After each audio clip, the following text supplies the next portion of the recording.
नमस्कार, आप देख रहे हैं आज का मुद्दा। मैं हूं आपके साथ शैलेंद्र चौहान।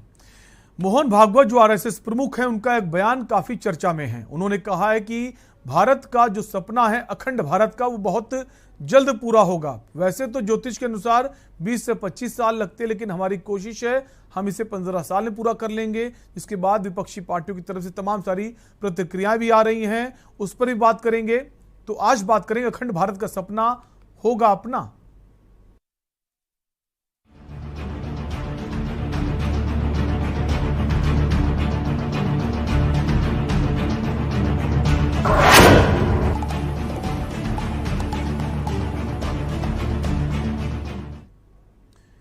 आरएसएस प्रमुख मोहन भागवत ने हरिद्वार के कार्यक्रम में हिंदू राष्ट्र की बात की है, जिस पर राजनीतिक प्रतिक्रियाएं आने लगी हैं। बुधवार को एक कार्यक्रम में उन्होंने कहा कि सनातन धर्म ही हिंदू राष्ट्र है। 15 साल में भारत फिर से अखंड भारत बनेगा, ये सब हम अपनी आंखों से देख पाएंगे। संघ प्रमुख के इस बयान पर राज्यसभा सांसद और शिवसेना नेता संजय राउत की प्रतिक्रिया आई है। उन्होंने कहा कि पहले जहां भी भारत की सीमाएं हुआ करती थीं, उसे भी जोड़ने का काम कीजिए। श्रीलंका को भी जोड़िए और फिर एक महासत्ता बना लीजिए। आपको किसी ने नहीं रोका है, लेकिन उससे पहले कश्मीरी पंडितों की घर वापसी करवाने का काम आप कर दें, या यदि आप ये कर लेते हैं तो हम आपका समर्थन जरूर करेंगे। इसी पर आज हम चर्चा करेंगे, क्या वाकई में 15 साल में अखंड भारत बन जाएगा। उससे पहले आपको सुना देते हैं आरएसएस प्रमुख शिवसेना बयान की। आप 15 दिन में कर लीजिए, सरसंघ चालक मोहन भागवत जी हमारे लिए, लेकिन 15 साल का वायदा मत करिए। 15 दिन करिए या 2 साल करिए, हम पूरा देश आपके साथ रहेंगे। लेकिन उसके पहले जो कश्मीरी पंडित है, उनकी जो कश्मीर की फाइल जो अब वापस खुली एक पर्दे के ऊपर, उस सभी हमारे कश्मीरी पंडित भाइयों को उनकी गति सुरक्षित तरीके से होनी चाहिए, वो कर लीजिए। और आपका जो इरादा है अखंड हिंदुस्तान का, हम उनको जरूर समर्थन करेंगे। और इस देश के सभी राजनीतिक दल, चाहे आपके वैचारिक दृष्टि आपके विरोधी हो, वो भी आपको समर्थन करेंगे। आपको बता दें, इसके पहले भी अलग अलग मंचों से आरएसएस प्रमुख मोहन भागवत बयान देते रहे हैं। इसके पहले भी अखंड भारत की बात वो करते रहे, लेकिन अब जो उन्होंने कहा है कि 20 से 25 साल ज्योतिष के अनुसार है, लेकिन 15 साल में हम इसे पूरा कर लेंगे। लेकिन इसको लेकर सियासत भी तेज हो गई है, कैसे कर लेंगे और अखंड भारत के दायरे में वो कौन कौन से देश आएंगे, क्योंकि अखंड भारत की अगर बात करेंगे तो तमाम सारे ऐसे देश हैं।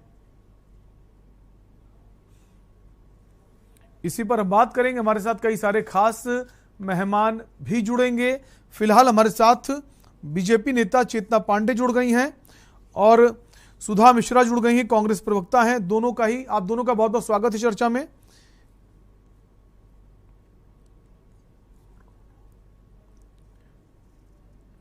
और सबसे पहले चेतना जी, आपके पास ही आएंगे।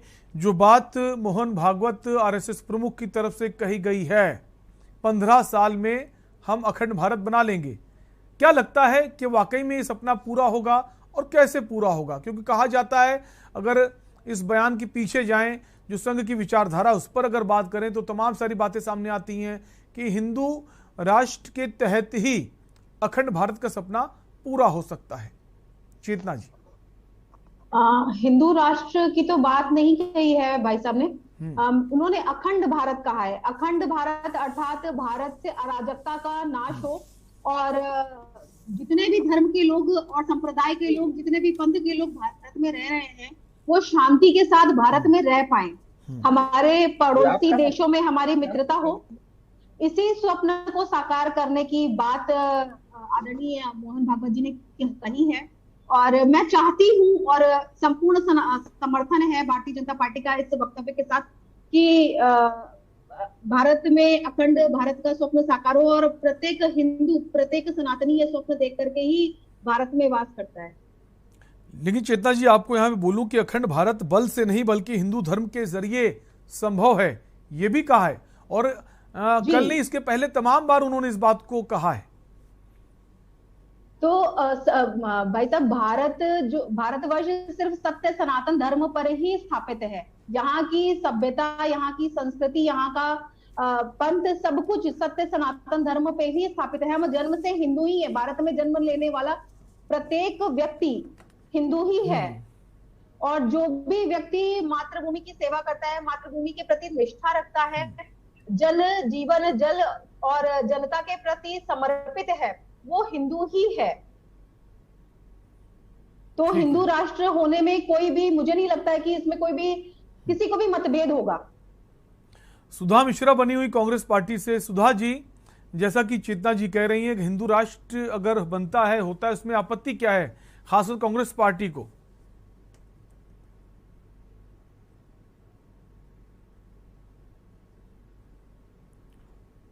सुधा जी, क्या आप हमें सुन पा रही हैं? आपकी आवाज नहीं आ रही, हम चाहेंगे आप अपने फोन को अनम्यूट कर लें। जी, मेरी आवाज आ रही है? जी, आवाज आपकी आ रही है, आप अपनी बात कह सकती हैं। जी, आपका नाम जान सकती हूँ? जी, शैलेंद्र। जी, शैलेंद्र जी, नमस्कार। नमस्कार। और अभी चेतना जी ने जो बातें की, मैं सच में आज चूंकि अंबेडकर जी का हम लोगों ने सुबह से लेके उनको याद किया। उन्होंने जो देश हित में किया, जो कल्याण के कार्य किए, और जो राजनीतिक हो, पत्रकारिता हो, या फिर जिस भी जगह वो गए और जो उन्होंने अपने स्थान के द्वारा देश के हित में कार्य किया, उसको हमने याद किया। आज के दिन पे ये बयान आने के बाद चेतना जी प्रबुद्ध हैं, बहुत समझदार हैं। और जहां तक धर्म की जब बात होती है, तो धर्म आप किसी भी व्यक्ति पे, मतलब मेरा धर्म, आपका धर्म, किसी का भी धर्म हो, आप किसी पे थोप नहीं सकते हो। देश के अखंड भारत का सपना शायद हर भारतीय देखता है, हर भारतीय चाहता है कि हमारा देश अखंड हो। लेकिन बस प्रश्न ये है कि जो आप लोग बातें कह देते हो, अगर यही बातें कोई और इसको किसी और तरीके से कह दे, तो क्या वो उकसावा नहीं हो जाएगा? क्या ये बातें लोगों को आंदोलित या उद्वेलित नहीं करेंगी? कहने से पहले जिस अंबेडकर जी को आप याद कह रहे हो, मैं एक मंच पे थी, वहां पे प्रवक्ता थे भाजपा के, उन्होंने कहा हमने अंबेडकर जी को सम्मान दिलवाया। तो आप ऐसी बातें जो बोल देते हो, वो व्यक्ति भी अगर ऊपर से वो देख रहे होंगे तो सोच रहे होंगे कि किस भारत के निर्माण में हम लोगों ने किस तरह संविधान के अध्ययन, उसके प्रारूप, उसके होने, उसका कितना कितना हमारे देश में होना चाहिए, इस पे अध्ययन करने के बाद इतने दिन लगा के एक संविधान की उन्होंने एक तैयारी की थी, संविधान हमारे देश को दिया। उस संविधान में सबरसता की बात थी, समता की बात थी, अनेकता में एकता की बात थी। पूरे विश्व के संविधानों को देखने के बाद, अपने धर्म, अपने देश, अपने संस्कृति को देखने के बाद एक ऐसी आपके पास संविधान के रूप में प्राप्त होती है, उसके बाद भी ऐसे बयान, और बयानों के बाद आपको कहते हैं, आप लोग कह देते हैं कि इसमें हानि क्या है। बिल्कुल, हम सब चाहते हैं अगर सनातनी या फिर अखंड भारत की बात हो, तो पूरे विश्व में आप जानते हैं, अगर हम प्राचीन इतिहास की बात करें या जिस धर्म में आक्रांता है उसके पहले बात करें, तो कांधार से लेके अफगानिस्तान से लेके जितने भी देश आसपास के सब हमारे साथ में थे, सब अखंड भारत में ही थे। तो क्या हम उस अखंड भारत को प्राप्त करना चाहते हैं, या फिर जितना हमारे पास, जिस सीमा का हमने एक धार्मिक उन्माद था, एक धार्मिक कारण था जिसमें हिंदू मुस्लिम का बंटवारा हुआ, उसका आज भी कहीं ना कहीं दंश हम झेल रहे हैं। अगर वो ना हुआ होता तो शायद ये दंश आतंकवादियों का जो हमारे कश्मीर पे हो रहा, ना हो रहा होता। मतलब एक दंश ऑलरेडी आपको मिला हुआ है, उसके बाद भी हम उससे कुछ भी सीख नहीं रहे हैं। मैं बस ये पूछना चाहूंगी चेतना बहन से कि जिस अखंड भारत की आप बात कर रहे हो, कोई तो प्रारूप होगा, आज इसी मंच से उस प्रारूप बता दीजिए। हम प्रारूप जानना चाहते हैं। हर भारतीय चाहता है हमारा देश अखंड रहे, हमारे देश में समरसता बनी रहे। मैं चेतना जी से पूछना चाहूंगी कि वो प्रारूप क्या है, जिसको प्रारूप की बात भी करेंगे। हमारे साथ संघ के जानकार भी जुड़ गए हैं। अशोक सिन्हा जी, बहुत बहुत स्वागत है आपको चर्चा में। इसके अलावा देश के जाने माने वरिष्ठ पत्रकार, तमाम वर्षों का आपको अनुभव है, रणविजय सिंह जी जुड़ गए हैं। रणविजय सिंह जी, चर्चा में स्वागत है आपका भी। और मैं अशोक सिन्हा जी के पास ही आऊंगा। अशोक जी, जैसे कि सुधा जी कह रही हैं कि ठीक है, अच्छी बात है, अखंड भारत का सपना जरूर पूरा होना चाहिए, लेकिन इसका प्रारूप क्या होगा?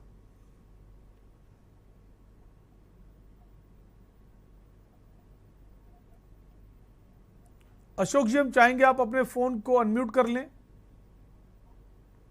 जी, मेरी आवाज मिल रही है? जी, बिल्कुल मिल रही है। तो मोहन भागवत जी ने अपने वक्तव्य में एक वेद मंत्र कहा था, संघच्छध्वम संवदध्वम संवो मनांसि जानताम देवा भागम यथा पूर्वे सज्जनाना उपपते। इस मंत्र का अर्थ यह है कि हम सभी का चिंतन, हम सभी का मन, हम सभी का भाव एक हो, इस एक मत से यह अखंड भारत बनेगा। उपासना पद्धतियां भिन्न भिन्न हो सकती हैं, लोगों के विचार एक होने चाहिए और पग से पग मिलाकर चलो, स्वर से स्वर मिलाकर बोलो। यह भाव ही राष्ट्र को एक करेगा और यह सनातन भाव है। पूरे विश्व में अभी एक बहन जी बोल रही थी अपने सुधा जी कि अलग अलग लोगों की बातचीत है। मैं ये कह रहा हूं कि 1776 के पूर्व तो अखंड भारत था ना, और यह उपासना पद्धतियों के कारण से अलग अलग हुए, परंतु चिंतन डीएनए सबका एक है। सभी एक ही वंश के पुत्र हैं, सभी के पूर्वज एक हैं। इसमें ईरान भी सम्मिलित है, इसमें कंबोज भी सम्मिलित है, इसमें वियतनाम भी सम्मिलित है, इसमें थाईलैंड सभी हैं, इसमें म्यांमार भी है, तिब्बत, भूटान सभी हैं। तो यह अखंड भारत पहले था और सशक्त था। विश्व की आवश्यकता बन रही है कि भारत भूखंड जो जम्बू जिसपे भारत खंडे था पहले, वह फिर से एक हो और पूरे दुनिया का नेतृत्व करे। राष्ट्रीय स्वयंसेवक संघ अपने स्थापना काल 1925 से ही इस स्वप्न को देख रहा है और वह कह रहा है यह भारत को अखंड भारत होना चाहिए। खंड भारत बेकार है। आप देख लीजिए कि श्रीलंका में क्या हो रहा है, पाकिस्तान में क्या हो रहा है, बांग्लादेश में क्या हो रहा है। तो अखंड होने से जिस उद्देश्य को लेके ये अलग अलग हुए थे, वह उद्देश्य पूरा नहीं हो रहा है। इस कारण से यह लेकिन अशोक जी, अगर आर्थिक रूप से हम बात करें, क्या आर्थिक रूप से हम इतने सशक्त हो गए हैं? क्योंकि श्रीलंका की आपने बात करी, श्रीलंका की स्थिति इस वक्त क्या है? हम खुद अभी इतने सशक्त नहीं हैं। अर्थव्यवस्था की अगर बात करें और बाकी लोगों को शामिल कर लेते हैं, तो क्या हम अपने आप को और मजबूत कर पाएंगे? बिल्कुल निसंदेह। पहले पूरे विश्व में 34% जीडीपी का योगदान इसी अखंड भारत का था और आज भी होगा। सस्य श्यामला भूमि पूरे विश्व को भोजन कराने के लिए सक्षम है। तो आर्थिक चिंता मत करिए, राजनीतिक चिंता भी मत करिए। यह समय की आवश्यकता है कि यह भारत अखंड हो और यदि सभी का स्वर एक होगा, यहाँ भारतवर्ष के रहने वाले सभी लोग एक स्वर से अगर यह बात करेंगे तो यह बहुत शीघ्र हो जाएगा। परंतु जितने लोग इसमें देर करेंगे वह अपना ही नुकसान करेंगे और थोड़ा विलंब हो सकता है। 20 से 25 साल का समय भागवत जी ने कहा है, यह 15 वर्ष में भी संभव है, यह 10 वर्ष में भी संभव है। तो ये इसमें कोई संदेह नहीं है। हमारा मन निश्चित है इस बात को, और जो मंत्र है वेद का वह ऐसे नहीं उस पर रचा गया होगा। तो समान मतों से, समान विचारों से पग मिलाकर चलने पर यह स्वप्न पूरा होगा। आपके पास लौटेंगे। रणविजय जी हमारे साथ बने हुए हैं, वरिष्ठ पत्रकार हैं। रणविजय जी, कैसे देखते हैं? सब चाहेंगे अखंड भारत हो, जरूर हो। इसको लेकर शिवसेना नेता संजय राउत का बयान आता है। इसके अलावा कांग्रेस पार्टी के तमाम नेता रिएक्शंस दे रहे हैं, क्योंकि आम आदमी अगर ये बात कहे कि अखंड भारत का सपना बहुत जल्द पूरा होगा तो शायद हम ना माने, लेकिन संघ प्रमुख एक बड़ा नाम है मोहन भागवत, उनकी जो विचार है, उनकी जो बात है, वो संघ की विचार है, ऐसा मानने में कोई गुरेज नहीं है। कैसे देखते हैं इस बयान को रणविजय जी? क्या वाकई में हम अखंड भारत की तरफ बढ़ते जा रहे हैं?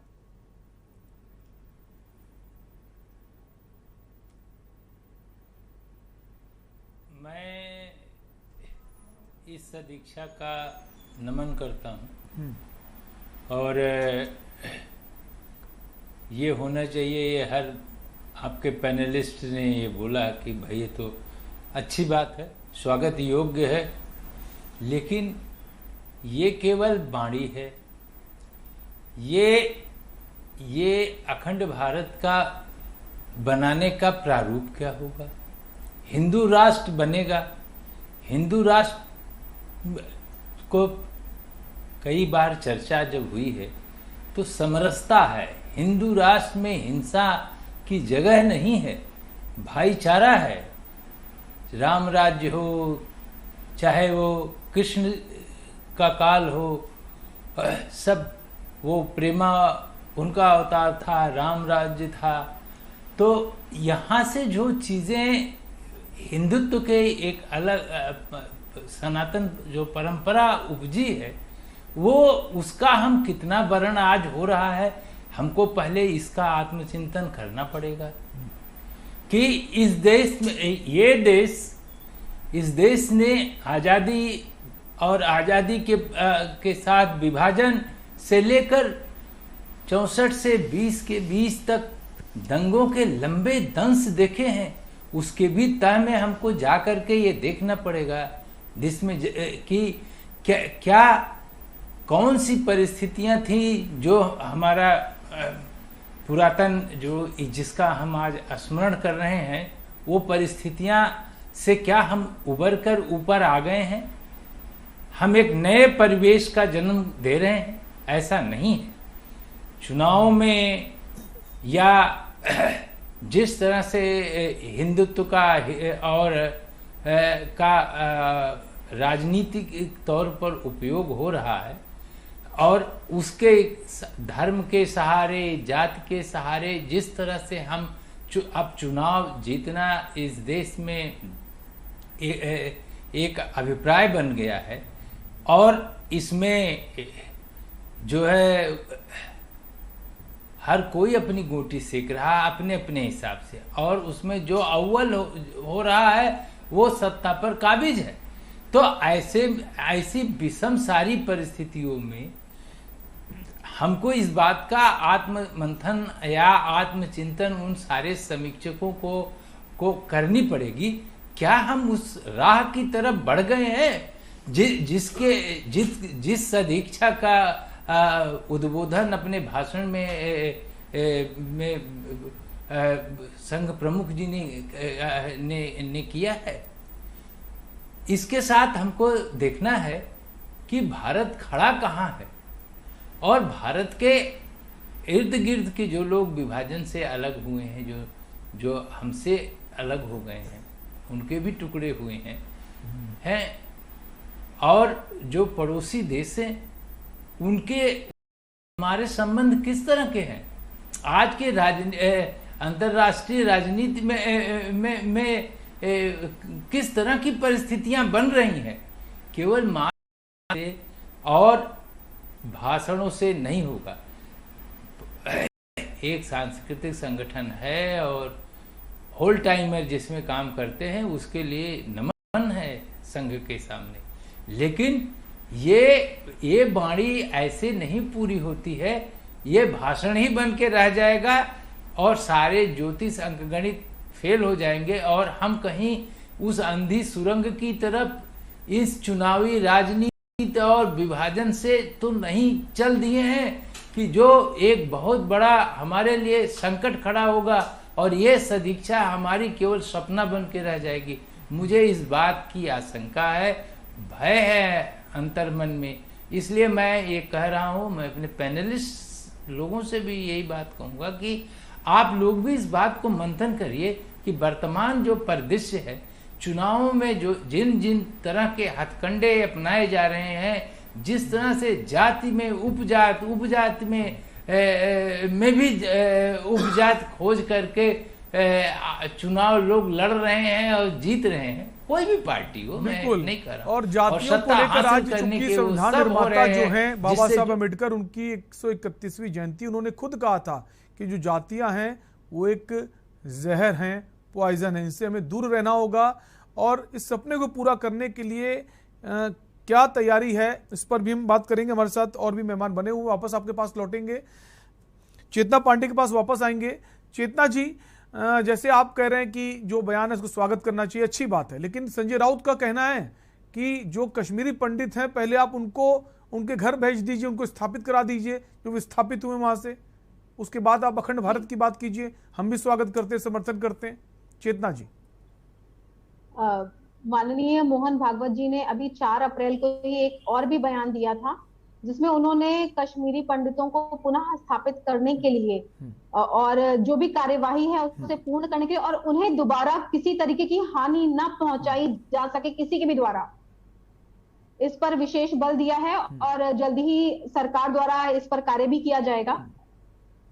तो संजय राउत जी से मैं ये कहना चाहूंगी कि आगे सरकार द्वारा जब इस पर कार्य होगा तो वो स्वयं इसके साक्षी बन पाएंगे। और जो हिंदू राष्ट्र की बात माननीय मोहन भागवत जी ने कही है, तो किसी धर्म या पंथ को लेकर नहीं कही है। उन्होंने सिर्फ एक ही बात कही है कि जिस तरह से धार्मिक उन्माद को रोज भारत चेतना जी, आपको अवगत करा दूं, जो बात कही है आरएसएस प्रमुख मोहन भागवत ने, उन्होंने कहा है अखंड भारत बल से नहीं बल्कि हिंदू धर्म के जरिए संभव है। हिंदू धर्म के जरिए संभव है। भाई साहब, भारत में रहने वाले अधिकांशतः हिंदू ही हैं। चितना जी, आपकी जानकारी के लिए बता दूं, हमारे देश में तमाम सारे धर्म के लोग रहते हैं। सिख धर्म के लोग, धर्म निरपेक्ष देश है। बिल्कुल रहते हैं। क्या सबको हम जो बात कह रहे हैं, बिल्कुल रहते हैं।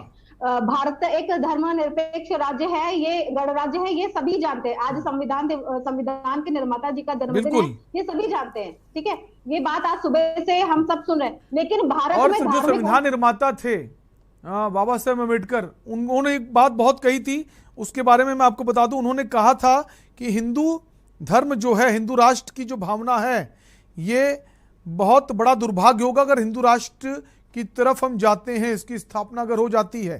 ये बात बाबा साहब ने कही थी। तो एक तरफ बाबा साहब जिन्हें बहुत प्रबुद्ध मानते हैं, बहुत बुद्धिजीवी मानते हैं, संविधान जिन्होंने बनाया, आज उनकी जयंती है। तमाम सारे राज्यों में, पूरे देश में आज ये जयंती बहुत धूमधाम से मनाई जा रही है। और उनकी अगर ये बात उन्होंने जो कही, बाकायदा उनकी जो बुक है doctor Ambedkar thoughts on Pakistan, उनमें उन्होंने जिक्र भी किया है। यदि हिंदू राज की स्थापना सच में हो जाती है तो निस्संदेह ये इस देश का सबसे बड़ा दुर्भाग्य होगा।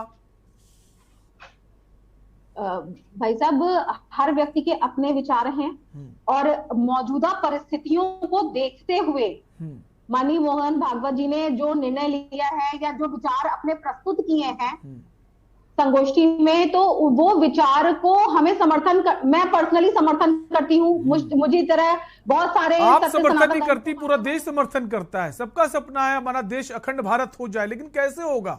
और दूसरी चीज, जैसे आपने कहा, संजय राउत ने भी कहा कि जो कश्मीरी पंडित हैं उनको पहले उनको स्थापित कीजिए, उनको कश्मीर भेजिए वापस जी। और आपने जैसे कहा कि मोहन भागवत जो उन्होंने पहले कहा था, लेकिन सरकार जो है, आप केंद्र में अगर सरकार की बात करें, आपका दूसरा कार्यकाल है, 2 वर्ष बीत चुके हैं, 3 वर्ष, तीसरा वर्ष चल रहा है। और सरकार में आने से पहले 2014 के पहले ये तमाम बातें की जाती थी, हम सत्ता में आएंगे, कश्मीरी पंडितों को पुनः वहां स्थापित करवाएंगे। 8 साल तो बीत चुके हैं, गुजर चुके हैं, आखिर कब कश्मीरी पंडितों को वहां पर हक मिलेगा? धारा 370 को हटाना इसी क्रम का पहला चरण था और बहुत सफलता से, बिना किसी उद्विग्नता के उसको सफल किया गया। ये हम उसको भी 3 साल बीत चुके हैं, 370 हटे हुए भी 3 साल का वक्त हो गया है। धारा 370 को हटे हुए 3 साल का वक्त हो गया है, तो सरकार के पास भाई साहब बहुत सारे काम है। सरकार, ठीक है, सुधा जी के पास आएंगे। सुधा जी कह रहे हैं कि सरकार के पास बहुत सारे काम है, वक्त लगता है। पहले 370 हटी है, अब कश्मीरी पंडितों को भी वहां स्थापित किया जाएगा। हाँ, पहले कुछ चीजें दिखा के लोगों में अलग तरीके से उन्माद उनको आकर्षित करेंगे, उसके बाद काम देखा जाएगा। मैं बात पे आती हूँ सीधे चलेन जी, मैं इस बात पे नहीं, इन बातों में, क्योंकि मैं बिल्कुल नहीं चाहती हूँ कि जैसे वरिष्ठ पत्रकार ने कहा कि इन बातों के समझना चाहिए हम किसका कितना समर्थन करते हैं।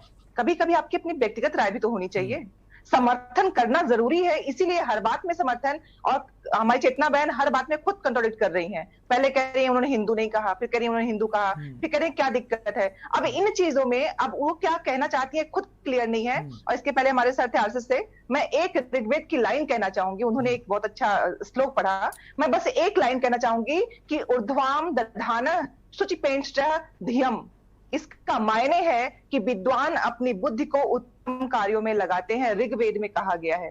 जिस वेद की आप बात करें, वो वेद हमें सोचने का, समझने का, जिज्ञासु होने का एक विजन देता है, एक दृष्टि देता है, जिस वेद को मैं भी अध्ययन करती हूँ। मैं चाहती हूँ कि सब अध्ययन करें, लेकिन उस अध्ययन के बाद दृष्टि नहीं मिल रही है या उन्माद मिल रहा है, इसको जानना बहुत जरूरी है। जितनी बातें आपने की, आपने कहा राजनीति मत देखिए, आर्थिक मत देखिए, तो देखिए क्या आर्थिक अगर आप नहीं देखेंगे तो क्या देखना चाहते हैं? सिर्फ लोगों में ये कह देना कि हम हिंदू राष्ट्र के द्वारा या हिंदुत्व के द्वारा, आपने कहा कि सब हिंदू है, तो जब सब हिंदू हैं तो उसके बाद फिर हिंदू राष्ट्र कहने की जरूरत क्या है? जब सबका जन्म एक ही जगह से हुआ, आप इसको मानते हैं, धर्म मानता है, तो उसे कहने की क्या जरूरत है? दोनों बातों में दो बातें नहीं, एक ही बात हो सकती है। आप जो कहना चाहते हैं कि सबका मूल एक है, बात खत्म। जब सब मूल है तो समरसता फैलाइए, उसमें फिर किसी को लाने की जरूरत क्या है? मैं पुनः शैलेंद्र जी उसी बात को, क्योंकि हर बात में राजनीति लाके कि हम कह रहे हैं तो समर्थन करो, हम कह रहे हैं तो करो,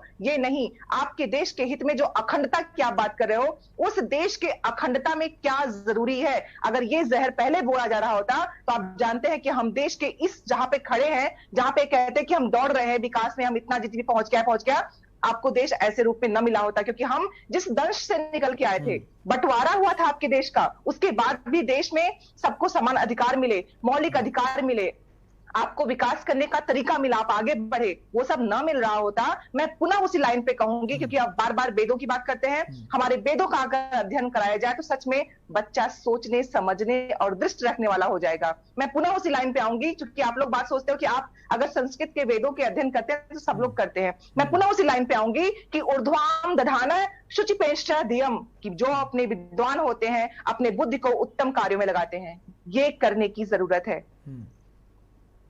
ठीक, अशोक सिन्हा जी, दो बातें हैं। जैसा कि अखंड भारत को लेकर मोहन भागवत ने कहा है कि बल से नहीं बल्कि हिंदू धर्म के जरिए संभव है, और उधर आज जो संविधान निर्माता हैं बाबा साहब अम्बेडकर, उनका ये कहना था कि हिंदू राज स्थापित होने से इसे रोका जाना चाहिए, किसी भी कीमत पे ये नहीं होना चाहिए, एक तबाही की ओर है।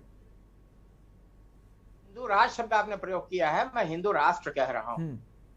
हिंदू राष्ट्र और हिंदू शब्द एक राष्ट्रवाचक बोध है। यह किसी पंथ संप्रदाय और मजहब से उसका अर्थ नहीं होता।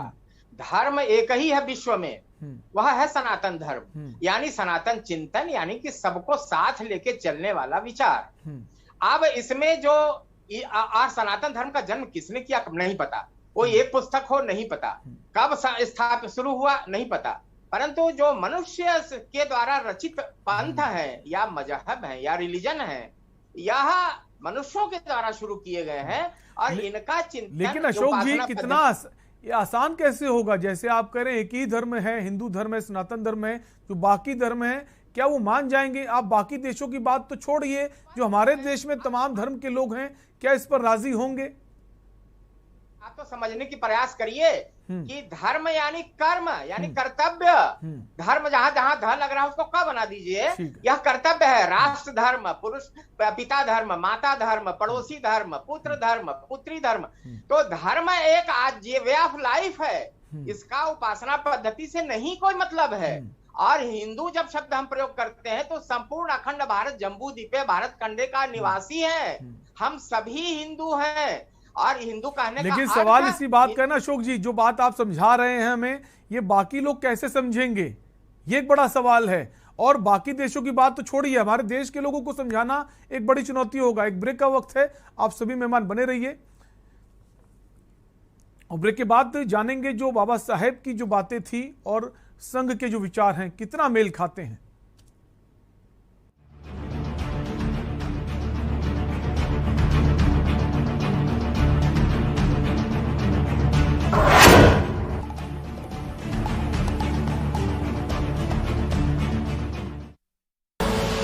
आप देख रहे हैं के न्यूज, खबरों का सारथी।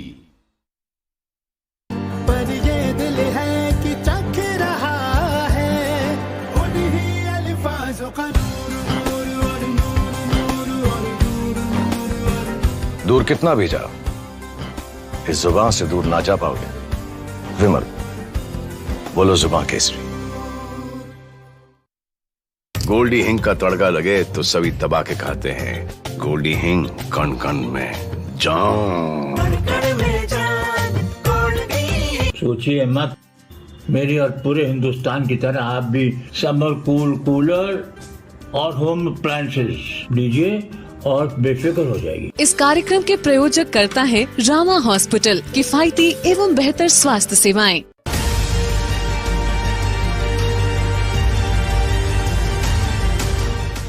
खुदी को आजमाया है तो ये अंदाज आया है, खुदी को आजमाया है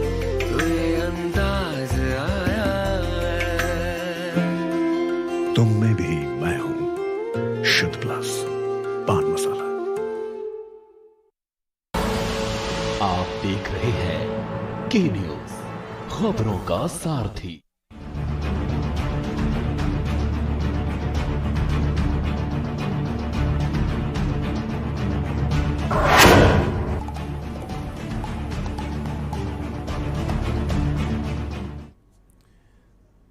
ब्रेक के बाद एक बार फिर आपका स्वागत है। आप देख रहे हैं आज का मुद्दा और हम बात कर रहे हैं आरएसएस प्रमुख मोहन भागवत के उस बयान की जिसके बाद तमाम सारे रिएक्शंस, प्रतिक्रियाएं विपक्षी पार्टी की आ रही हैं। और संजय राउत की अगर बात करें, उन्होंने कहा है कि आप अखंड भारत बनाइए, बहुत अच्छी बात है, लेकिन पहले जो कश्मीरी पंडित हैं उनको वहाँ पर स्थापित कीजिए। तमाम सारी बातें कही हैं, इसी पर बात कर रहे हैं। तमाम सारे मेहमान हमारे साथ बने हुए, वापस चर्चा को आगे बढ़ाएंगे। वरिष्ठ पत्रकार रणविजय सिंह हमारे साथ बने हुए हैं। रणविजय जी, आप ही के पास आएंगे। मोहन भागवत ने इसके पहले भी कहा कि जो गांधार है, अफगानिस्तान हो गया, वहां पर शांति नहीं है, पाकिस्तान का हाल आप देख लीजिए, भारत ही विकल्प है अगर जो खुशहाली ला सकता है, उसको चुनौतियों से निपटना आता है।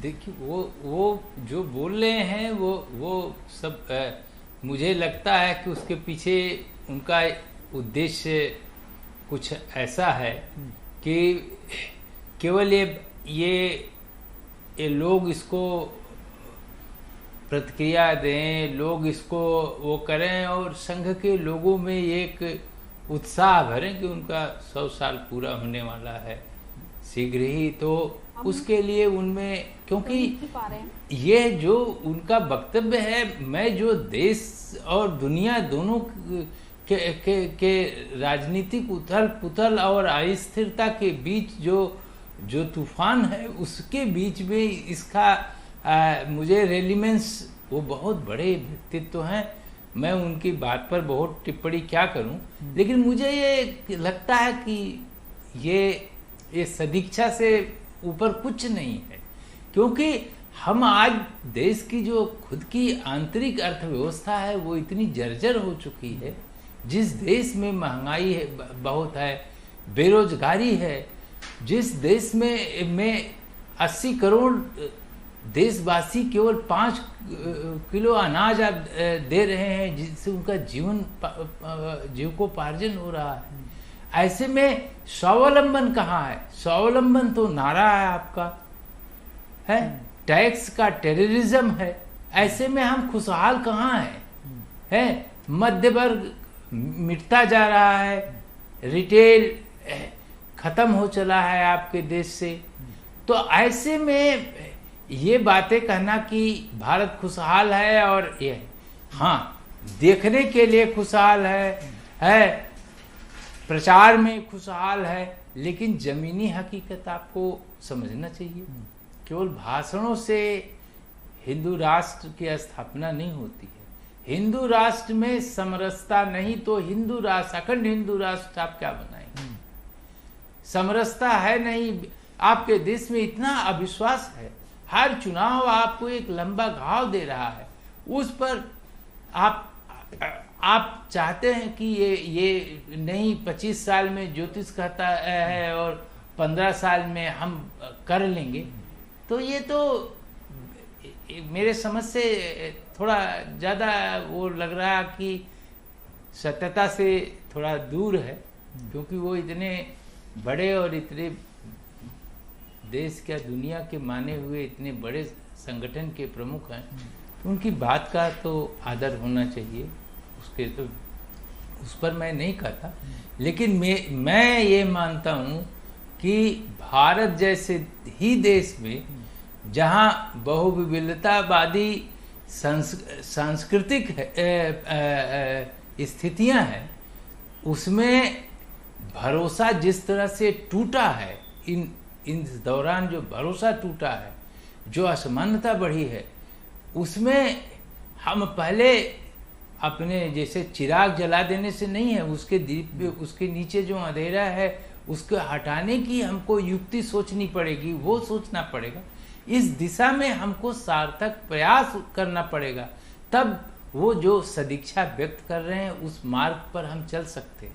लेकिन वो ऐसा हो नहीं रहा। मैंने पहले भी बोला, अब भी बोला कि देश में अविश्वास, भय जिस तरह से बढ़ रहा है, समरसता जिस तरह से कम हो रही, तो वहां कहाँ हिंदू राष्ट्र कैसे बनेगा? वो कैसे होगा? वो राष्ट्र धर्म कैसे आएगा जब धर्म जो समदर्शी नहीं होगा? ये मेरा कहना है। इसलिए मैं इस पर यही कहूँगा कि ये थोड़ा जल्दी में आया हुआ और बिना वस्तु स्थिति, अपनी आंतरिक वस्तु स्थिति को समझे बगैर केवल संगठन की शक्ति के ऊपर ये बयान आधारित ज्यादा लगता है।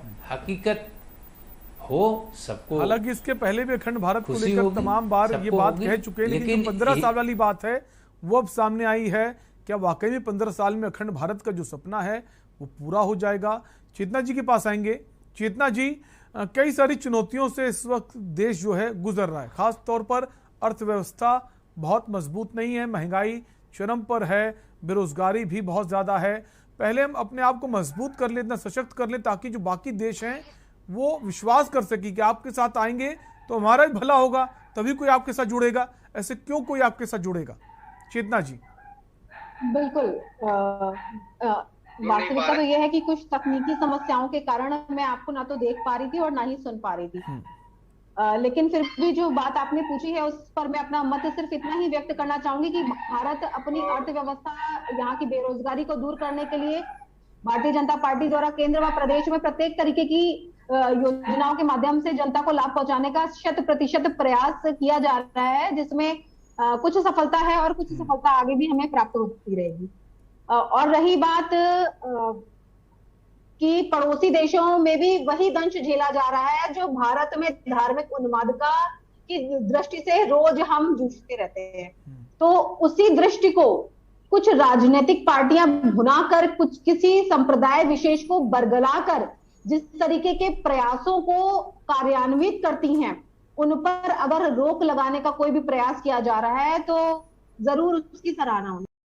तो आप ये तो मानती ना कि जो पड़ोसी बाकी देशों में चल रहा है, हमारा देश भी उसी से जूझ रहा है, तो पहले अपने देश को ठीक करने की जरूरत है। जो लोग हैं, दूसरे धर्म के लोग हैं, मैं सिर्फ उदाहरण आपके माध्यम से देना चाहूंगी कि धारा 370 को हटाना था, तो और पार्टियों ने कहा कि जब धारा 370 हटाई जाएगी तो देश में एक नई क्रांति हो जाएगी, इतना मारकाट होगा, ये होगा वो होगा, और केंद्र सरकार के द्वारा धारा 370 हटाई गई और देश में बिल्कुल शांतिपूर्वक ढंग से उन्होंने दोबारा से कहा कि जब राम मंदिर बनेगा तो भी इसी तरीके का उन्माद होगा, दोनों संप्रदाय भिड़ जाएंगे, ये होगा वो होगा। ऐसा कुछ भी नहीं हुआ। राम मंदिर का कार्य भी जो भी सर्वोच्च न्यायालय का निर्णय आया उसे दोनों पक्षों ने शांतिपूर्वक ढंग से स्वीकार किया। तो दोनों पक्ष तो तैयार हैं हर चीज में शांति भाव से आगे देश के हित के लिए कार्य करने के लिए। तो वो कौन से लोग हैं जो अपने हितों के लिए दोनों संप्रदायों को बरगलाने का प्रयास करते रहते हैं? सुधा जी जवाब दीजिए, वो कौन से लोग हैं जो अपने हितों के लिए बरगलाने का प्रयास करते हैं लोगों को?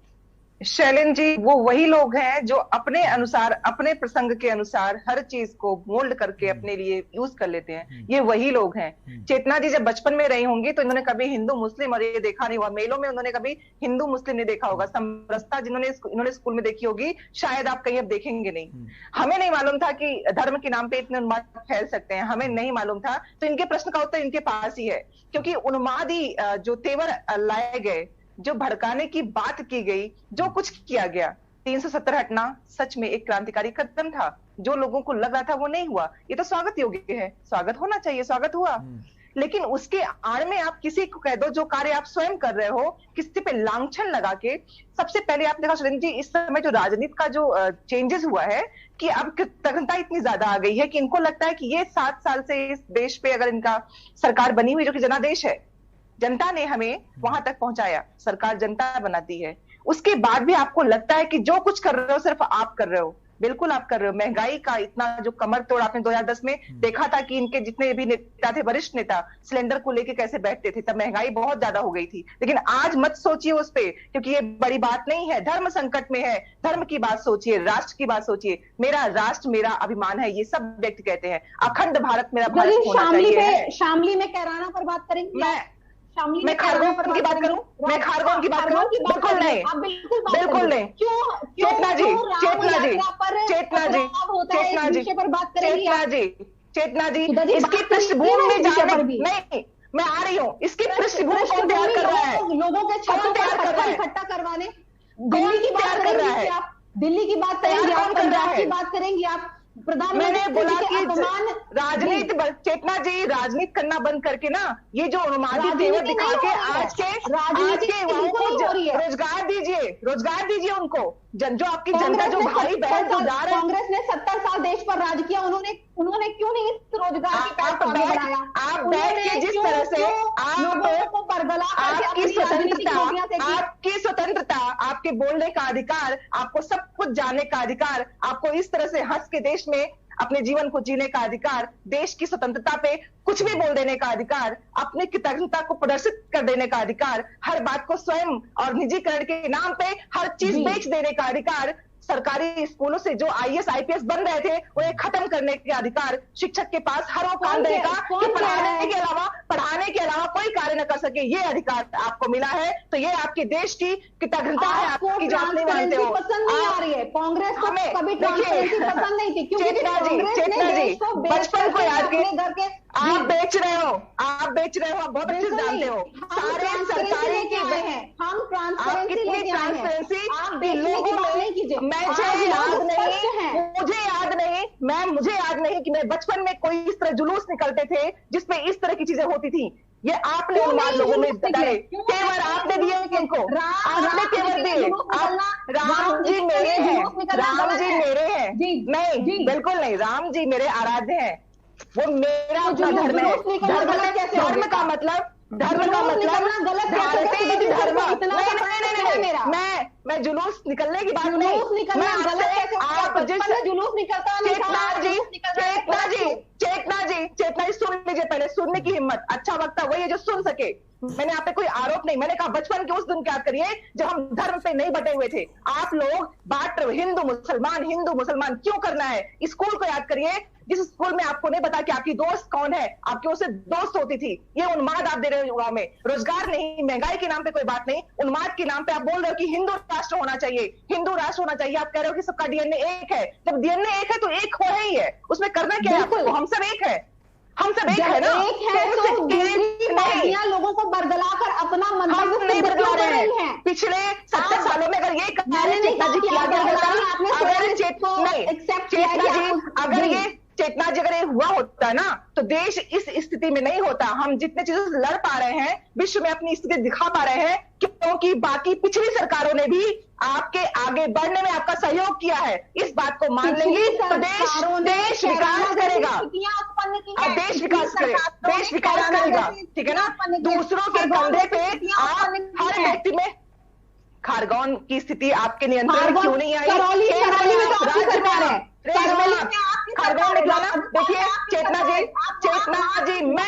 चेतना जी मैं हमेशा मुद्दों पे राजस्थान पर भी बात करती हूँ, राजस्थान पर भी बात करिए, मैं हमेशा राजस्थान जैसी स्थिति हो रही है। चेतना मैम, घटना कहीं भी हो उसमें कोई व्यक्ति मरता है, किसी का बच्चा मरता है, इस पे बात करिए। आप लोग क्यों राज्यों को बांटते हैं? आप लोगों से बांटना है, बांटने के अलावा कोई कार्य नहीं करना है। कांग्रेस ने किया, उसने वो किया, आप सरकार में है, आप सरकार के लिए, अरे हिंदुओं में क्या, हिंदुओं में क्या करने के लिए क्यों उकसाया जा रहा है? जब स्थितियां अच्छी हो रही है तो बार-बार बनाते हैं, स्थितियां 70 साल में बना दी गई जिन्हें सुधारने का प्रयास किया जा रहा है। मेरे धर्म ने मुझे कभी नहीं सिखाया, मैं भी अपने हिंदू धर्म में आती हूँ, मैं भी पूजा पाठ की हर पद्धति को जानती हूँ। मेरा धर्म हमेशा समस्ता की बात करता है। मेरा धर्म कहता है कि अपने धर्म के साथ दूसरे का सम्मान करो। मेरा धर्म कभी उन्मादी नहीं है, मेरे धर्म ने कभी उन्माद नहीं सिखाया है। हर धर्म की उत्पत्ति हमारे धर्म से होती है, तो हमारे धर्म ने सहिष्णुता सिखाई है। हमारे धर्म ने यह सिखाया कि एक बार खाना कम खा लो, दूसरे को खाना दे दो, मेरे धर्म ने वो सिखाया है। मैं उसकी बात करती हूँ। आप लोग बस उन्माद फैलाते हैं। आज के युवाओं को रोजगार की जरूरत है, उसकी आप बात नहीं करेंगे। आप लोग सुधा जी मैं आपसे बात करी कि आप करौली राजस्थान पर विषय पर आप बात मत याद करिए। इन विषयों को याद मत करिए। और अगर चेतना जी, चाहे गुजरात हो, चाहे मध्य प्रदेश हो, चाहे राजस्थान हो, वही बात है, वही होना चाहिए, नहीं होना चाहिए। क्यों नहीं याद किया जाए? गोधरा कांड को क्यों नहीं याद किया जाए? जाके जिनके परिवार के साथ जो हुआ था ना, उनसे मिलके बात करके देखिए कि जो नोटिफिकेशन कर रही है आप क्या थे राजस्थान में करौली पे जाकर के वहां के हिंदुओं से आप ये बात मैम जितने भी राज्यों में घटनाएं आ रही है ना, हमें शर्म आनी चाहिए, कि हमें शर्म आनी चाहिए, हम सब राजनीतिक पार्टियों को शर्म आनी चाहिए। क्यों हो रहा है? ये बहस का मुद्दा नहीं है, ये कांग्रेस मुद्दा है। कांग्रेस की सिर्फ दो ही बातें हैं, सीएए सही है, सीएए सही है, राम यात्रा गलत है। राजस्थान के विषय पर बात नहीं करना है। कैसी बात कर सकती हैं आप लोग? कैसे? आप कौन होते हैं मेरे धर्म को? आप लोग कौन होते हैं कि धर्म आपका है कहने वाले? धर्म मैंने बिल्कुल ही कहा कि धर्म मेरा, धर्म तो पूरे हिंदू का है। कैसे? धर्म तो पूरे भारतवर्ष का है। राम हमारे जन्म लेते ही हमारे कणकण में, आप कौन होते हैं उनको पता चला कि राम को हम यात्रा कराएंगे कि नहीं कराएंगे? आप कौन होते हैं? मेरे धर्म के बारे में मैंने राम यात्रा कहा, राम मेरे राम की यात्रा नहीं थी, राम यात्रा की बात है, ठीक है ना? जो भी चीजें हो, राम जी के जन्म पर एक यात्रा ठीक है, आप दोनों को ही रोकेंगे, और भी लोग हमारे साथ बने हुए इस चर्चा में। प्रतिबंधित है। अशोक सिन्हा जी के पास आएंगे। अशोक सिन्हा जी, क्या लगता है कितनी चुनौतियां हैं? सपना तो बहुत अच्छा है, हर देशवासी देखता है और हर देशवासी चाहता है जो इससे पहले भारत था वैसा भारत हो जाए, लेकिन जो फहरिस्त है देशों की बहुत ज्यादा है। देखिए, अभी जो हमारी दोनों बहनें आपस में बातचीत कर रही थी और हिंदू कह रही थी दोनों आपस में कि हम हिंदू हैं, श्रेष्ठ हैं, मगर उन दोनों का कॉन्फ्लिक्ट पॉइंट ये था कि तू नहीं मैं श्रेष्ठ हूं। और हिंदुत्व का जो विचार है वो मैं नहीं तू का है, पहले आप। और यह विचारधारा ही हमको आगे ले जाएगी, यही हिंदुत्व की मूल विचारधारा है। नंबर एक सर, यही मैं कह रही थी। जरा सुन लीजिए, बीच में आपका बोला नहीं था मैंने, इसलिए सुनिए। दूसरी बिंदु यह है कि आप यह क्यों नहीं चिंतन पॉजिटिव सोचते कि एक सप्ताह के अंदर विश्व की जितनी महान शक्तियां थी उनके प्रतिनिधि यहाँ भारतवर्ष में आए। क्यों आए, किस लिए आए, वह भारतवर्ष को क्या समझ रहे हैं? तो चाहे वो जापान हो, चाहे चीन हो, चाहे वो अमेरिका हो, चाहे रूस हो, सब आए यहाँ पर। आप देखिए, एक ही हफ्ते की बात है। और दूसरा बिंदु ये जरा सोचिए, आप लोग क्यों इतना निराश हैं? इस देश के प्रधानमंत्री, वर्तमान प्रधानमंत्री ने पिछले 1-2 वर्षों से 80 करोड़ आबादी को फ्री राशन दे रहे हैं। और उन्होंने एक अभी शब्द कहा अभी कुछ ही दिनों पहले, 2 ही दिन पहले, कि यदि WTO हमें अनुमति दे तो हम पूरे विश्व को भोजन भेज सकते हैं। जब हम पूरे विश्व को टीका भेज सकते हैं कोरोना का, हम पूरे विश्व को भोजन भी दे सकते हैं। मगर इनको विश्वास नहीं है, इन लोगों को, हमारे पैनलिस्ट को यह विश्वास नहीं है। अभी कुछ दिनों पहले तक यही विश्वास नहीं था कि कश्मीर में 370 समाप्त हो जाएगा, हो गया। तो यह चिंतन से, यह विचारों से, यह समवेत प्रयासों से होता है। और यही इन लोगों का मत, अगर मुंडे मतिर भिन्ना, आपके मत भिन्न हो सकते हैं परंतु सबका एक ही स्वर है, राष्ट्र, अखंड राष्ट्र, हिंदू राष्ट्र, यही विचार सबका है। सभी चाहते हैं कि देश में शांति हो और देश में समन्वय हो। जब जिस दिन किसी भी मंथ मजहब और संप्रदाय का व्यक्ति हो, यहाँ पे हिंदू मुसलमान कोई भी हो, ईसाई कोई भी हो, अगर वह यह चिंतन कर लेगा कि हमारे पूर्वज एक थे, बस उसी दिन समस्या का समाधान है। या राम ही सबके पूर्वज थे तो राम मंदिर का कोई विरोध नहीं होना चाहिए। कृष्ण हमारे पूर्वज थे तो कृष्ण मंदिर का कोई विरोध नहीं होना चाहिए। अशोक जी, क्या आपको लगता है ये समझाने में कामयाब हो पाएंगे? चाहे वो RSS के लोग हों, चाहे भारतीय जनता पार्टी के लोग हों, समझाने में कामयाब हो पाएंगे कि हम सब एक ही धर्म के लोग हैं? 1925 से जब हमने कार्य प्रारंभ किया था समाज संगठन का, व्यक्ति निर्माण का, तो कोई मानने को तैयार नहीं था। लोग ये कह रहे थे कि डॉक्टर हेडगेवार को लोगों ने यह कहा कि हतोत्साहित किया कि आप क्या करने जा रहे हो? अरे ये हिंदुओं को एक करना जिंदा मेढक तराजू पे तौलने के बराबर है। 4 रखोगे और 2 भाग जाएंगे, फिर 2 रखोगे 4 भाग जाएंगे। तो यह जो स्थिति थी आज बदली है। आज समाज इस बात पर एकमत है कि हमें मिल करके रहना है और तभी हम विश्व में विश्व गुरु बन सकते हैं। यह आशा जगी है और यह आशा तब जगी है जब हम विश्व को भोजन कराने की बात कर रहे हैं, विश्व को टीका देने की बात कर रहे हैं और सर्वे भवन्तु सुखिनः की बात कर रहे हैं। और यही सनातन विचार है। आप सहमत जितना जल्दी होंगे उतना जल्दी हिंदू राष्ट्र आएगा, यानी भारतीय राष्ट्र आएगा, यानी अखंड भारत होगा। और पंथ मजहब अपनी अपनी जगह पर है। आप उपासना अपना मस्जिद में करते रहिए, मंदिर में करते रहिए, चर्च में करते रहिए, कोई फर्क नहीं पड़ता। सब एकम सत्य विप्रम बहुधा वदंती, सत्य एक है और सब विभिन्न नामों से पुकारते हैं। यही हमारा हिंदू चिंतन है, यही हिंदू राष्ट्र है। बिल्कुल, जो विश्वास है वो जगाना होगा। रणविजय जी के पास आएंगे। रणविजय जी, जैसा कि अशोक जी कह रहे हैं, विश्वास तो करना होगा। इसके पहले लोग कहते थे 370 जो है, धारा 370 वो कश्मीर से हटाना बहुत असंभव है, वो हुआ। राम मंदिर को लेकर कहा जाता था राम मंदिर को लेकर राजनीति होती है, राम मंदिर बनता नहीं, वो भी हुआ। तो ये जो कहा जा रहा है अखंड भारत, क्या हम ये माने ये भी पूरा होगा? रणविजय जी। नहीं, वो ठीक है, चिंतन तो होना चाहिए, लेकिन ये भाई यही बात तो मैं बार बार आशंका व्यक्त कर रहा हूं कि भाई आप किस तरह से बात कर रहे हैं। आप बात कर रहे हैं कि सब एक होना चाहिए, और काम हो रहा है ऐसा जो विभाजन कर रहा है, जो भय पैदा कर रहा है। धारा 370 खत्म हो गई, अच्छी बात है सर, तो वहां लोकतांत्रिक प्रक्रिया बहाल कराइए। 3 साल बीत गया, आपको दिखाना पड़ेगा। नारा कोई चिंतन नारा नहीं होता है, चिंतन का प्रस्फुटन या चिंतन जो है वो कड़ी है जो एक से एक को जोड़ करके उस अंतिम सिरे तक जाती है, जहां आपको अपनी मंजिल मिलती है। सवाल यहाँ ये है कि हम जिन चीजों को लेकर के बहस कर रहे हैं, उन चीजों में सार्थकता, सारे लोग इस बात से सहमत हैं कि चलिए भाई हिंदू राष्ट्र तो बनना ही चाहिए, हिंदू है, गर्व है, लेकिन जो आपके देश में दूसरे लोग हैं, बिल्कुल वो बिना उनके लिए साथ लिए आप कैसे हिंदू राष्ट्र की कल्पना कर सकते हैं? और जिसमें लगातार भय, असुरक्षा और हिंसात्मक प्रवृत्ति बढ़ रही है। अभी बिल्कुल सही कह रहे हैं आप। चंद दिनों खरगोन की घटना देखें, मध्य प्रदेश में खरगोन में जो हुआ है उसको देखकर तो बहुत मुश्किल लगता है।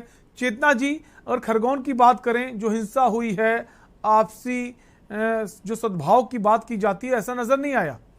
तो चुनौती तो है, पहले अपने देश के लोगों को समझाना, विश्वास पैदा करना। चेतना जी, आपकी आवाज नहीं आ रही। ऐसे होगा और आप खाना खिलाएंगे जी सर, लेकिन हम इतने कमजोर हो गए हैं कि कोरोना काल के बाद से आज भी ये 5 किलो अनाज तो हमारा लगता है कि ये हमारी राजनीति में वोट पाने की मशीन का काम कर रहा है। बिल्कुल सर, सशक्त बनाने की जरूरत है। अब कोरोना काल भी खत्म हो गया, आप सशक्त इतना बनाइए कि इसकी जरूरत ना पड़े। चेतना जी, जवाब दीजिए, जो खरगोन की घटना हुई है उसको लेकर आप क्या कहेंगी? आपसी भाईचारा, आपसी सौहार्द की बात करते हैं, और इस तरह घटना अगर होंगी तो अखंड भारत का सपना कैसे पूरा होगा? बिल्कुल, मैं यही बात कह रही हूं। मैंने हमेशा से यही बात कही है कि कुछ राजनीतिक दलों के द्वारा एक संप्रदाय विशेष के व्यक्तियों को बरगला कर सदैव अपनी महत्वाकांक्षाओं को सिद्ध किया जाता रहा है, चाहे वो किसी भी तरीके से रहा हो। उन्हें कभी भी शिक्षित होने नहीं दिया गया, उन्हें कभी शिक्षा का महत्व नहीं समझाया गया, उन्हें हमेशा एक प्रलोभन दिया गया कि हमारी सरकार आएगी तो आपकी इच्छाएं, आपकी जैसी चीजें हैं वो पूरी होंगी, लेकिन उन्हें कभी समानता की चीजें नहीं दिखाई गई। और भारतीय जनता पार्टी ने बिना किसी भेदभाव के सबके साथ और सबके विकास की पहल को सार्थक किया है। इसी विषय पर दूसरे दलों को हमेशा सदैव प्रतिस्पर्धा में उन्होंने दूसरे धर्म के लोगों को उकसाया और इस तरह की गतिविधियां हुई हैं। राम यात्राओं पर पत्थर फेंके जाना, ये इसी तरीके की घटना है। आज भी मैं बहन जी से एक ही विषय पूछ रही थी कि राजस्थान के करौली में राम यात्रा पर पत्थर फेंका जाना किस तरह से न्यायोचित है, वहां पर हिंदू परिवारों का पलायन किस तरह से न्यायोचित है, शामली में कैराना जैसी स्थिति को पैदा होना किस तरीके से न्यायोचित है। अगर इन स्थितियों को ठीक करना है और राज्यों में इस तरीके की स्थितियां जो पैदा हो रही हैं और बन रही हैं, आगे हिंदू बहन बेटियों की सुरक्षा पर क्यों नहीं विचार किया जा रहा? अगर इन विषयों पर विचार होगा तो दोनों पक्ष के लोग साथ बैठेंगे और इन विषयों को, जैसे धारा 370 को आसानी से हमने सॉल्व कर लिया, राम मंदिर के निर्णय को हमने स्वागत किया, उसी तरह से हम हिंदू राष्ट्र की भावना को भी स्वागत करेंगे। सुधा जी, समय का अभाव है। देश के प्रथम प्रधानमंत्री पंडित जवाहरलाल नेहरू, जब देश का विभाजन होना था हिंदुस्तान पाकिस्तान का, तो उनसे सवाल किया गया था कि पाकिस्तान क्या बन जाएगा, तब उन्होंने कहा था मूर्खों का सपना है। मूर्खों का सपना बताया था, लेकिन ऐसा हुआ। तो अखंड भारत के सपना की जो बात की जा रही है उसको लेकर कहा जा रहा है ऐसा नहीं हो सकता, तो ये माने कि ये भी हो सकता है, होगा। जी बिल्कुल शैलेंद्र जी, मैं तो चाहती हूँ कि भारत अपना अखंड ही रहे। मैं सपना नहीं, मैं इसको हकीकत चाहती हूँ। लेकिन जैसा कि आप देखते हैं कि जब भी कोई सही बात किस तरह से, अभी हमारे वरिष्ठ पत्रकार जी ने कहा था कि जो आप कहना चाहते हैं फ्री के चक्कर में श्रीलंका की हालत आप देख रहे हैं, और आप कह रहे हैं कि हम 80 को तो खिला ही रहे हैं, पूरे विश्व को खिला सकते हैं। सबसे पहले जब हमारे घर में आग लगी हो ना, तो हमें अपने घर की चीजों को बचाना होता है, अपने घर के लोगों को बचाना होता है। जब बेरोजगारी और चीजें ऐसी हैं कि हमारे असहायता, युवाओं पे ज्यादा फर्क पड़ने वाला है, किसी और पे नहीं पड़ने वाला है, क्योंकि उसकी जीवन की शुरुआत हो रही है। आप अगर उसको अभी से अकर्मण्य बना के कह रहे हैं, पीठ ठोक रहे हैं कि नहीं हमने अच्छा किया, उसके बाद आप कह रहे हैं कि हम एक अखंड भारत, जब युवा के पास रोजगार नहीं होगा तो वो पता नहीं क्या क्या करेगा। हमें उसे रोकना है, उस उन्माद से बचाना है उसे। हमारी चेतना बहन बहुत अच्छी बात करती है, नो डाउट, लेकिन हर बात को अपने संदर्भ में जोड़ लेना, खारगांव से सीधे कहीं और, मैंने कहा कि चाहे वो राजस्थान हो, चाहे वो गुजरात हो, चाहे वो मध्य प्रदेश हो, घटना में जो जाते हैं जाने ना, वो किसी घर की होती हैं। हमें उस पे सोचना है कि घटनाएं पुनः न होने पाए, और अगर कर सकते हैं तो वो करें, राजनीति बिल्कुल ना करें। और अखंड भारत का सपना जरूर पूरा हो, लेकिन कैसे पूरा हो, उसका खांचा क्या है, ड्राफ्टिंग क्या है, ये भी तो जनता जानना चाहेगी ना कि ड्राफ्ट क्या है। तो बस मैं आज यही कहूंगी कि वो जो ड्राफ्ट है आपका, वो क्या सबको बाकी छोड़ के आधों को लेके है या पूरों को लेके है, या जिस संविधान में हमारे बाबा अम्बेडकर ने ये कहा था कि अगर कोई कार्य गड़बड़ाता है तो इसमें गलती संविधान की नहीं होगी, क्योंकि अधम मनुष्य होगा, इसलिए दिक्कतें होंगी, ये उनकी लाइन लिखी हुई है। तो कहीं ये तो नहीं होने वाला है, ध्यान रखने की जरूरत है। बिल्कुल, अब देखने वाली बात होगी, जैसा आप कह रहे हैं कि कैसे होगा, क्योंकि 15 साल का वक्त कम नहीं होता है। हो सकता है 15 साल के जो ये पीरियड है, हम इतने सशक्त हो जाएं, इतने मजबूत हो जाएं, हमारी अर्थव्यवस्था बहुत ज़्यादा मजबूत हो जाए, ताकि सपना भी पूरा हो। फिलहाल आप सभी मेहमानों का बहुत बहुत शुक्रिया इस चर्चा में शामिल होने के लिए। तो आज के मुद्दा में बात कर रहे थे आरएसएस प्रमुख मोहन भागवत। इसको लेकर चर्चाएं तेज हो गई हैं। उन्होंने कहा कि ज्योतिष के अनुसार तो 20 से 25 साल है, लेकिन हमें लगता है हम 15 साल में इसे पूरा कर लेंगे। क्या वाकई 15 साल में हम इसे पूरा कर लेंगे? क्योंकि सपना अगर हम 15 साल में सशक्त हो गए, अर्थव्यवस्था हमारी विश्व में सबसे मजबूत हो गई, आपसी भाईचारा, आपसी विश्वास जो देश में है उसे कायम कर लिया, तो सपना दूर नहीं है, पूरा हो सकता है। फिलहाल के लिए आपसे लेंगे इजाजत, रुकेंगे ब्रेक के लिए। ब्रेक के उस पार देखिए हमारा खास कार्यक्रम मंथन हमारे प्रधान संपादक दुर्गेंद्र चौहान जी के साथ। इस कार्यक्रम के प्रायोजक करता है गोल्डी किचन किंग मसाले, जहां जाएं रिश्ते बनाएं। जहाँ जाए रिश्ते बनाए।